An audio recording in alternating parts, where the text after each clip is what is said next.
વિદ્યાર્થી મિત્રો, અમારી યુટ્યુબ ચેનલ ટીચિંગ મેથ્સ સેલજીમાં આપનું હાર્દિક સ્વાગત છે। મિત્રો, આજે ધોરણ 7માં વિષય ગણિત તેમાં પ્રકરણ 2 અપૂર્ણાંક અને દશાંશ સંખ્યાઓ તેમાં સ્વાધ્યાય 2.3 આપેલ છે, તેનું આજે આપણે સંપૂર્ણ સોલ્યુશન કરીશું। વિદ્યાર્થી મિત્રો, જો તમે પૂરેપૂરો વિડીયો જોશો તો તમને સ્વાધ્યાયમાં ખ્યાલ આવશે। આ ઉપરાંત સ્વાધ્યાય 2.1 અને 2.2 એ તમે ના જોયો હોય તો ચેનલમાં મૂકેલો છે, તે તમે જોઈ શકો છો। જો મિત્રો તમે ચેનલમાં નવા હો અને હજુ સુધી ચેનલને સબસ્ક્રાઇબ ના કરી હોય તો ચેનલને સબસ્ક્રાઇબ કરવા વિનંતી, જેથી તમને જે નવી નવી અપડેટો આવે છે તે અપડેટો મળતી રહે। મિત્રો, હવે વધુ સમય ન લેતા આપણે સ્વાધ્યાયનું સોલ્યુશન કરીશું। તેમાં દાખલા નંબર 1 શોધો, તો એ જે રકમ આપેલ છે તેના જવાબ આપણે શોધવાના છે। તેમાં પહેલો દાખલા નંબર આપેલ છે 12/3/4। અહીં ભાગાકારના દાખલા આપેલા છે, તો વિદ્યાર્થી મિત્રો આપણે ઉકેલ લખીશું।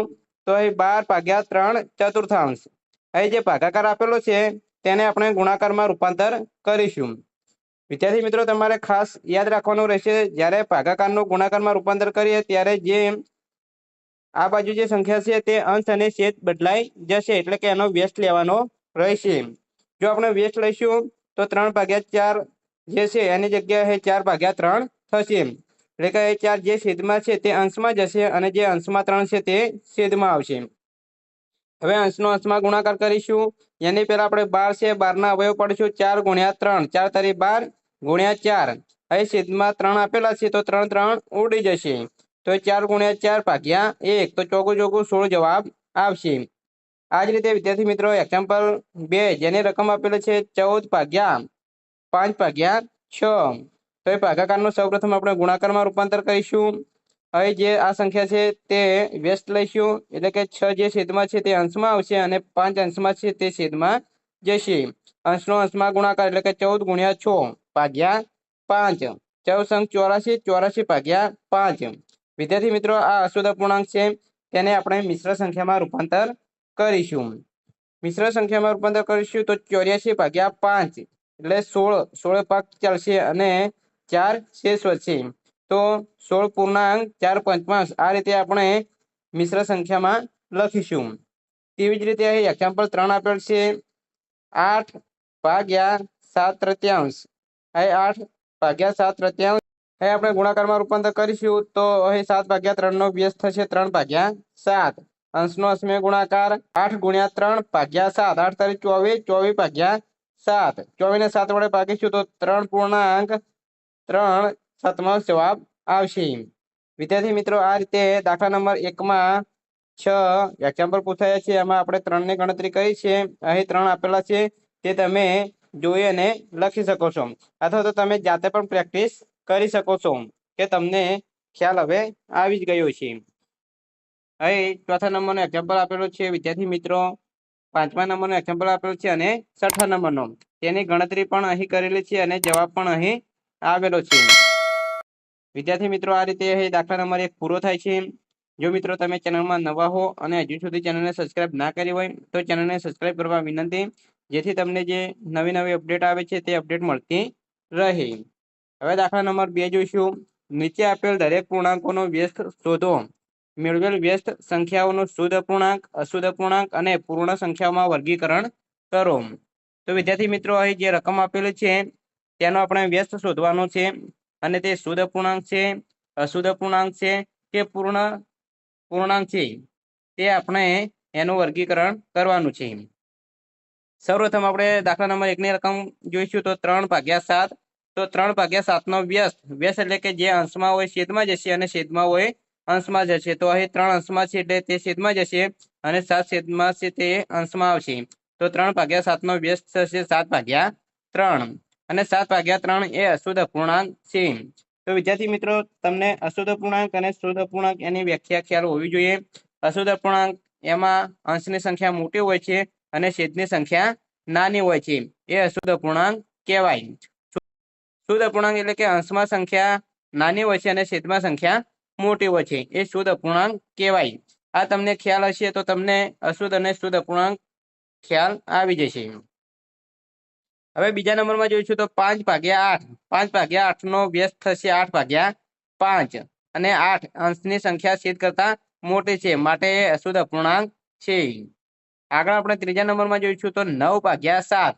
9/7 નો વ્યસ્ત હવે તમને ખ્યાલ આવી જ ગયો છે કે 7/9 અને 7/9 અંશમાં સંખ્યા 7 એ 9 કરતા નાની છે, એટલે કે શુદ્ધ અપૂર્ણાંક છે. હવે તે જ રીતે અહીં દાખલા નંબર 4, 5 અને 6 માં આપેલું છે, તે તમે જોઈ શકો છો. આ રીતે વિદ્યાર્થી મિત્રો સંખ્યા આપેલી છે એનો વ્યસ્ત લેવાનો છે અને તે શુદ્ધ, અશુદ્ધ કે પૂર્ણ છે તે તમારે નોંધવાનું છે. હવે 3 એક્ઝામ્પલ ગણીએ એટલે તમને ખ્યાલ આવી જ ગયો છે વિદ્યાર્થી મિત્રો. અહીં દાખલા નંબર આપણે 6 માં જોઈશું. 6 માં આપેલું છે કે 1/8. 1/8 નો વ્યસ્ત તો અહીં 1 અંશમાં છે અને 8 છેદમાં છે. વ્યસ્ત લઈશું તો 8 અંશમાં જશે અને 1 છેદમાં આવશે. આપણે અહીં 1 છેદમાં લખતા નથી, તો 8 એ પૂર્ણ સંખ્યા છે. અહીં દાખલા નંબર 2 પૂરો થાય છે. આગળ વિદ્યાર્થી મિત્રો દાખલા નંબર 3 જોઈશું.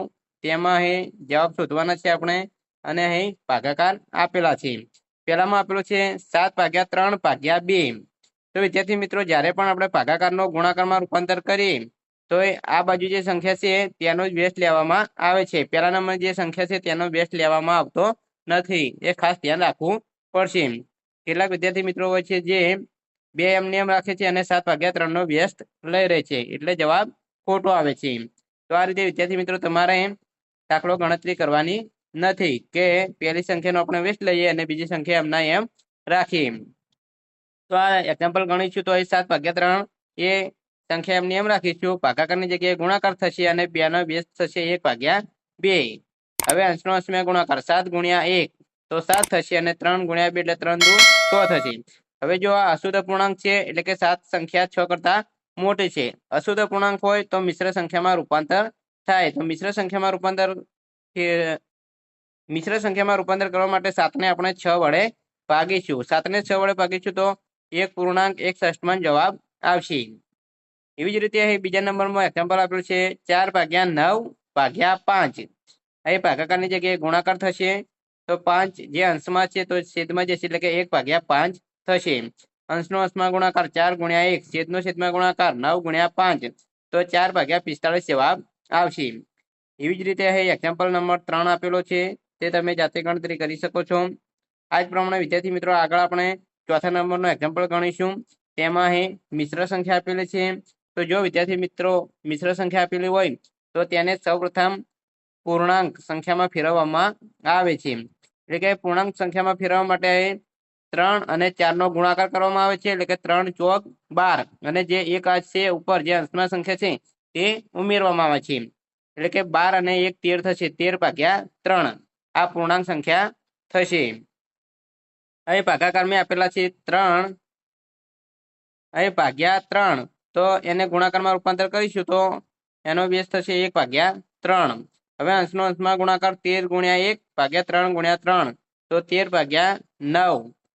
એને મિશ્ર સંખ્યામાં રૂપાંતર કરીશું તો 1.49 જવાબ આવશે. આ જ રીતે વિદ્યાર્થી મિત્રો દાખલા નંબર 5 અને 6 એની ગણતરી પણ તમે કરી શકો છો.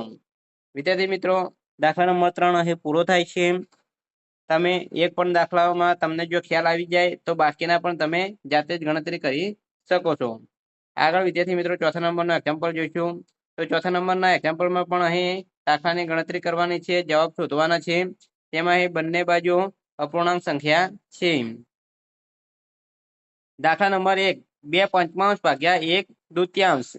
હવે આપણે ભાગાકાર આપેલો હોય અને એની ગણતરી કરવી હોય તો જે પહેલા સંખ્યા છે તે એમના એમ રહેશે, એટલે કે 2/5 એમના એમ રાખીશું. હવે ભાગાકારની જગ્યાએ ગુણાકાર થશે અને આ બાજુ જે 1/2 છે એનો વ્યસ્ત લઈશું તો 2/1 થશે. હવે અંશનો અંશમાં ગુણાકાર 2 × 2/5 × 1 તો 4/5 4/5 જવાબ આવશે.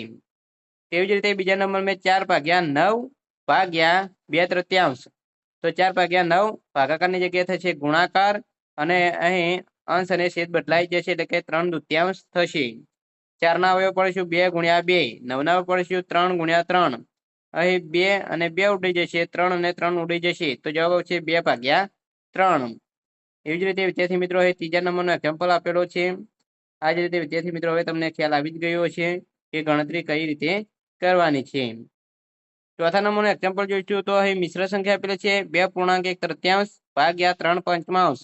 તો એને આપણે સૌપ્રથમ અપૂર્ણાંકમાં ફેરવીશું. અપૂર્ણાંકમાં ફેરવીશું એટલે 2 તારી 6, 100 ને 1 7, 7 ભાગ્યા 3 થશે ભાગ્યા 3 પંચમાંશ. હવે ભાગાકારની જગ્યાએ આપણે ગુણાકાર મૂકીશું તો એ 7 ભાગ્યા 3 ગુણ્યા 5 તૃતીયાંશ. અંશનો અંશમાં ગુણાકાર 7 પંચા 35 ભાગ્યા 3 તારી 9. તો એ 3.89 જવાબ આવશે. એવી જ રીતે દાખલા નંબર 5 અને 6 એની ગણતરી કરેલી છે, તમે જોઈ શકો છો. આ ઉપરાંત દાખલા નંબર 7 અને 8 તે પણ અહીં ગણતરી આપેલી છે, તે તમે જોઈ શકો છો. વિદ્યાર્થી મિત્રો, અહીં સ્વાધ્યાય 2.3 જે એક્ઝામ્પલ વિદ્યાર્થી મિત્રો અહીં સ્વાધ્યાય 2.3 જેનું સંપૂર્ણ સોલ્યુશન પૂરું થાય છે. જો મિત્રો વિડીયો સારો લાગ્યો હોય તો લાઈક કરો, શેર કરો અને સબસ્ક્રાઈબ કરો. તથા ધોરણ 7ના બીજા વિષયના સ્વાધ્યાયના સોલ્યુશન અહીં ચેનલમાં મૂકેલા છે, તે તમે જોઈ શકો છો. Thank you.